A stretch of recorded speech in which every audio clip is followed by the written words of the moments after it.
Now, the MSU Federal Credit Union Coaches Show.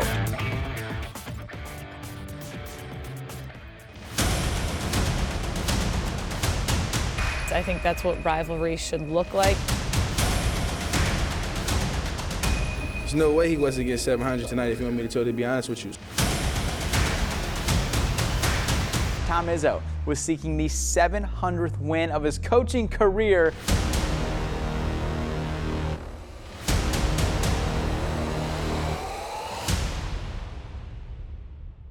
This past Tuesday, and for the first time this season, the Michigan and Michigan State men's basketball teams tipped off against one another. And while there may not have been as much hype heading into the matchup with both teams not having the seasons they expected, there was still a lot on the line for Michigan State's basketball team, as our Haley Schoengart explains. To say it was a memorable night at the Breslin Center would be putting it lightly. Coach Tom Izzo rang in his 69th birthday in style, taking down rival Michigan, and it was a win that helped him eclipse another milestone, as he is now the first Big Ten coach to reach 700 wins at one school. Izzo is actually very lucky when playing on his birthday. The Spartans came into Tuesday 7-1 on his special day, including 2 wins over the Wolverines, but it would be Michigan who would come out ready to party first. Terrace Reed Jr. gets it up and in to push the visitors in front 13-8. The Spartans would get a party going of their own, a block party that is.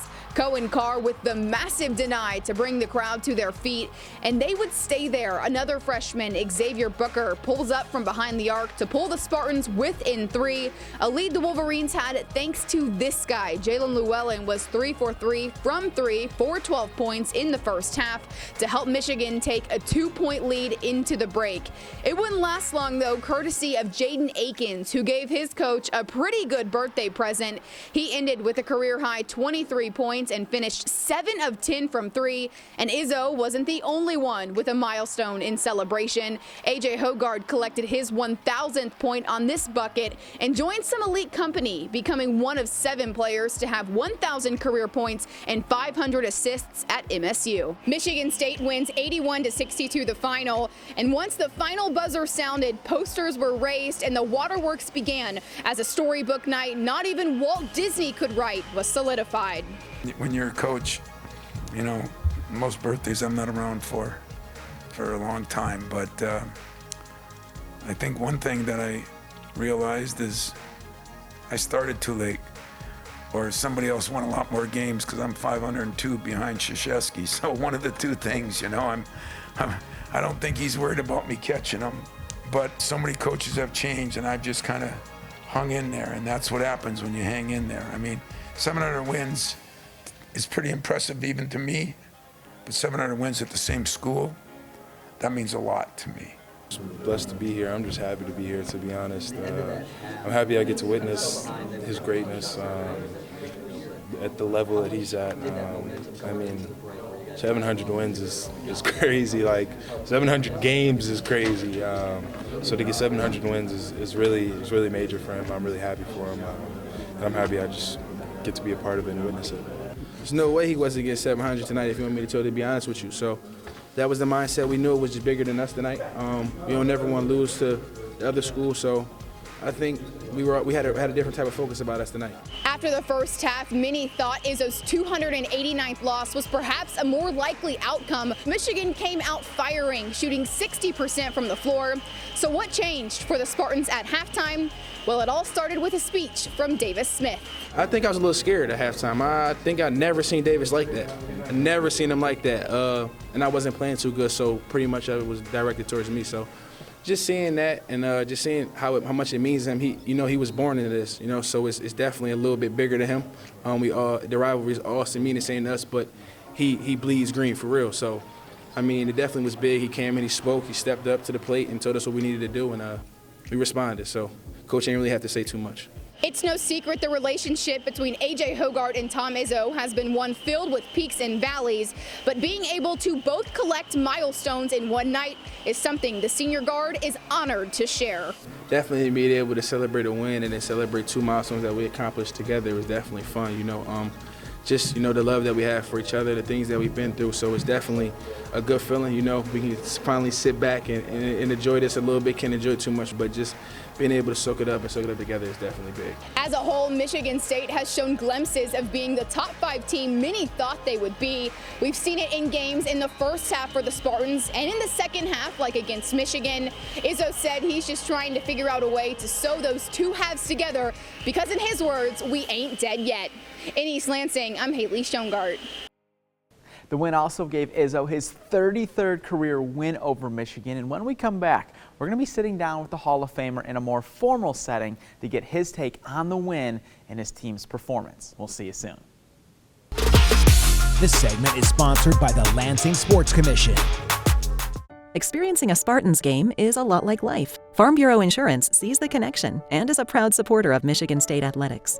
Find an agent who can protect what matters to you. It all started with an idea. We came here with 2 kids and a suitcase.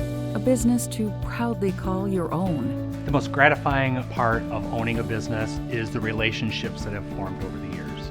Made even better by a reliable partner to support you every step of the way.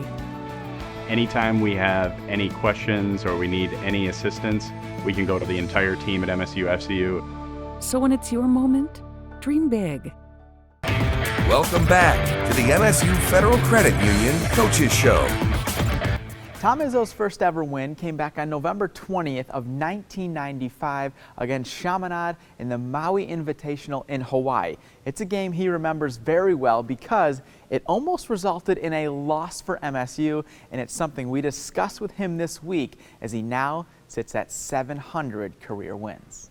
First off, happy belated birthday. Did you get a chance on Tuesday to at all celebrate or eat cake or anything like that? No, by the time I left the office, my birthday was over, But it was good. It was good. I've never been a big birthday guy, only because I was working somewhere, usually gone. But at the same time, it was nice to share the moment with everybody that was there, our fans, the Zone, the family, everybody that was there. Former players, that a lot of them came back. It was pretty cool.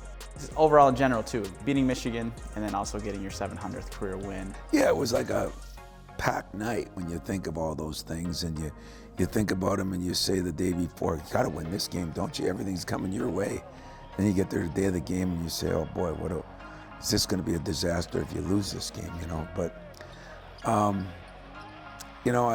we played good enough in parts of it to be really good, and we played poor enough in parts not to be. And give them credit, they played really well. The first half made some shots, including their big guy hits his first career 3 and the shot clock, and those things make a difference, But I thought a friend of mine, Bruce Weber, said something that I picked up on. It was like the first half we were playing on our heels, the second half we played on our toes. Do you remember your first win against Chaminade? I do, because I remember being down late in the game and thinking, what a disaster. I coached in Division II, and now Division II teams beating us.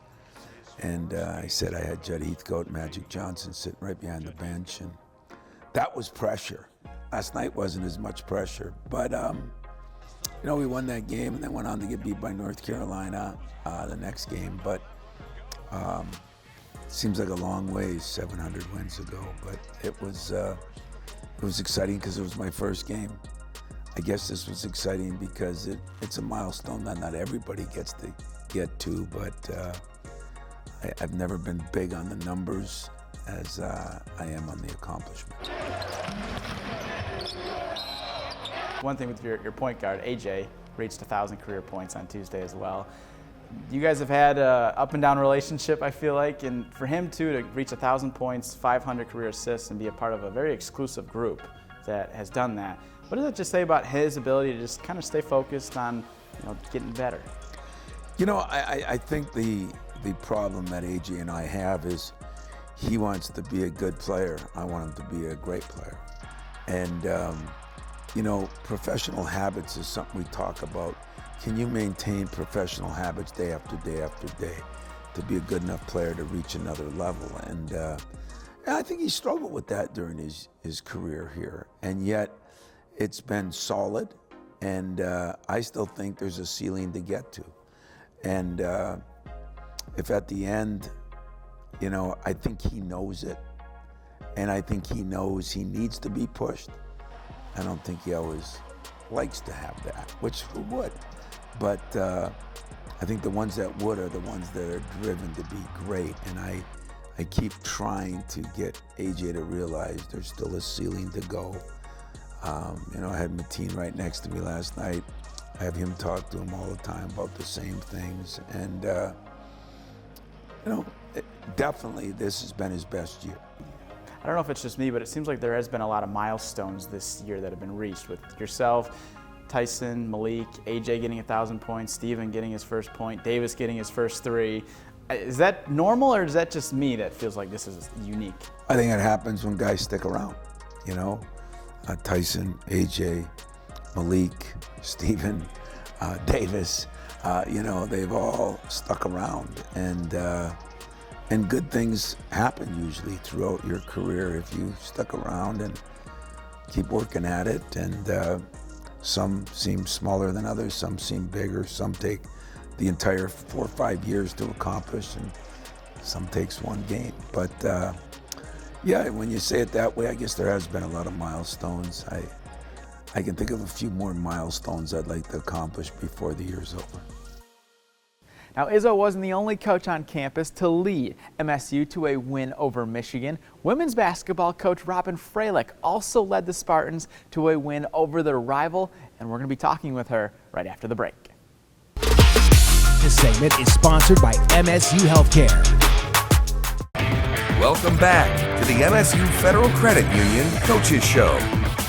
This past Saturday here at the Breslin Center, the Michigan State women's basketball team took down rival Michigan 82-61 as first-year head coach Robin Freilich became the program's first coach since Karen Langland in 1977 to win their first game against the Wolverines as MSU's head coach. The Spartans are currently on a 3-game winning streak after beating Rutgers on Tuesday. And when we had a chance to sit down with Freilich this week, of course, we had to talk with her about the win over the Maize and Blue. You could tell from the start of the game, MSU was feeling confident.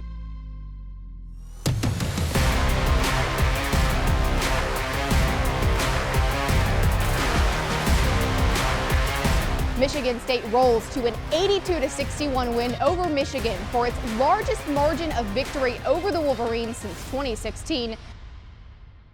Going off of that of taking down Michigan, obviously your first win here at Michigan State against the Wolverines. What was that day like for you to not only beat them by 21, but to have so many alumni around to see you do it? Well, it was such a special day. It was Alumni Day, so that was wonderful to have, you know, so many people back who've been such an important part of the program. There were 9,500 fans. They're cheering loud. I loved it. I loved it for our kids. I think that's what rivalry should look like. That's what they should feel like. And I was proud of the way that our team played. We played like the game mattered, and it was different, and I was proud of our effort for that. Yeah, growing up in this area, when were you first maybe introduced to the rivalry in any sport? I think from birth, right? I think, yeah, that's a rivalry you know about from the minute you can remember anything. And so to actually be part of it, I've been a fan, I've been a spectator, but to be on the other side of it was really special. Did you get a chance to go to a lot of Michigan State women's basketball games when you were growing up? You know what, I did. I remember going, when Karen Langland was the coach, I remember going to a number of games. I remember playing at halftime. Like our youth team used to get a chance to play at halftime. I remember thinking how big the court felt. I remember Max Ann Rees, Kristen Rasmussen actually went to the same high school that I went to as well. I remember watching her play here. So a lot of vivid memories from my childhood. I know too, you've talked this season about how, you know, any given game, it doesn't matter who can score. You know, against Michigan, Dee goes off for 20, and then against Rutgers, you know, you had 5 in double figures, and she wasn't even one of them. As a coach, how much does that make things just easier for you? It's really helpful. The league is incredibly challenging, as we know. Matchups look different every night, right? And so we know going into games, there's just certain games where there might be different matchups that we feel are better for that game.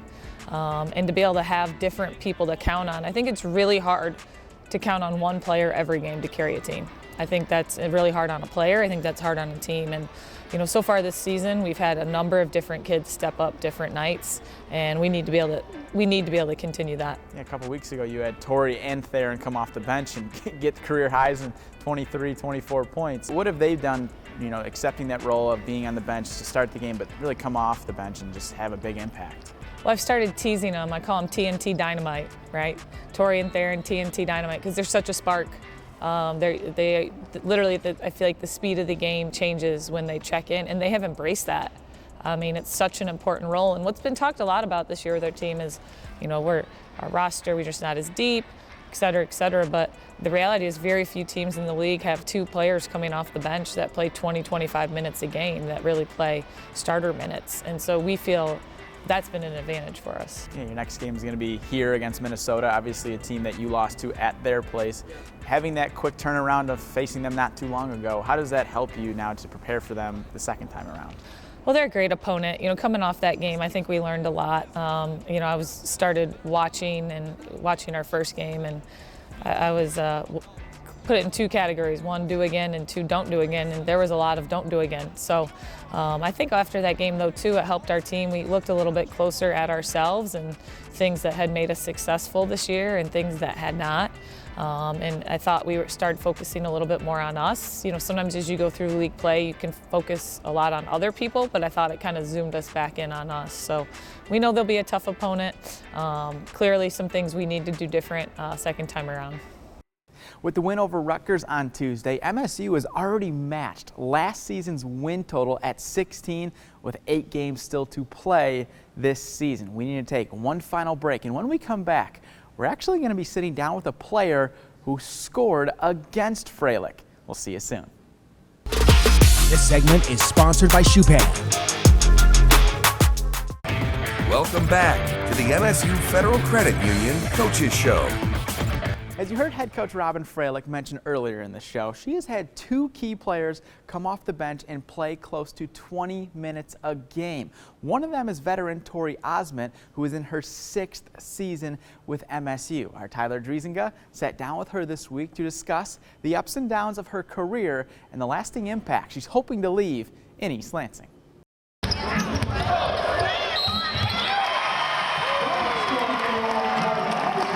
From the very beginning, basketball was more or less a part of Tori Osment's DNA. I grew up in a basketball family. Both my parents played college basketball. That's how they met. My dad coached me in high school. My mom coached me in middle school. So I literally was around the sport at a very young age. What was it about the game that hooked you at a young age? I mean, obviously having parents that play and coach helps, but what was it about the game that you liked? Yeah, I'm super competitive, and it was fast, and the physicality of the sport, I love that, but also just the teamness of the sport. You have to play connected, you have to play within a team, you can't play individual, and I love that part. I've met my best friends through the sport of basketball, and so that's kind of what drew me the most to the sport. Eventually, Osment's love for the sport brought her to East Lansing, over 750 miles away from her hometown of Buford, Georgia. As a 6th-year senior, she's been a part of the program longer than any current player or coach. Do you remember your first points as a sport? I honestly don't. That was a long time ago. That was 6 years ago. I started out the year with a couple injuries, so I don't remember those exact 2 points. I looked this up, and your first points came against Bowling Green and their first-year coach, Robin Freilich. How's that for a full circle moment? That is funny. I did not know. I remember playing Bowling Green, but I didn't remember those were my first 2 points. But that is super cool. It's kind of ironic that she's here now. Yeah. But I'm glad she's here. I'm glad she's here and not at Bowling Green. We're really lucky to have her. Osment's career at Michigan State has included some unforgettable highs, like this buzzer-beating 3 to beat Purdue her junior year.